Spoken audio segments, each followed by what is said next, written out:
नमस्कार दर्शक बंधु जय Jagannath. Odisha post matric scholarship बा ओडिशा स्टेट स्कॉलरशिप को नहीं नुआ अपडेट आसी जाइए। जो मैंने कि फ्रेशर भाव में एप्लाई करने चाहूँगी आवेदन करेंगे और जो मैंने कि रिन्यूअल करने चाहूँगी से समस्ते बर्तमान रिन्यूअल करेंगे। तेबे जो मैंने कि रिन्यूअल करने चाहूँगी से इनकम सर्टिफिकेट और कास्ट सर्टिफिकेट भेरीफाई होना।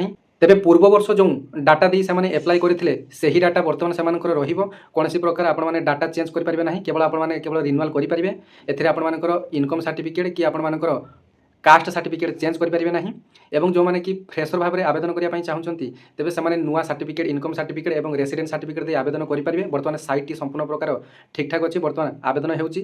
तेबे कृषि विद्यानिधि स्कॉलरशिप टी सीएम किसान पाउथुवा हिताधिकारी मानकर पिलामाने केवल आवेदन करेंगे। जदि आपने सीएम किसान दुईटी किस्ती टंका पाइचंती तेबे आपने आवेदन करूँ, नचेत आपने आवेदन करूँ ना। तेबे यहाँ थिला आपनकर स्कॉलरशिप को नहीं नुआ अपडेट समस्त सहित शेयर करदे। चैनल टी को आपने फॉलो करने। धन्यवाद। जय जगन्नाथ।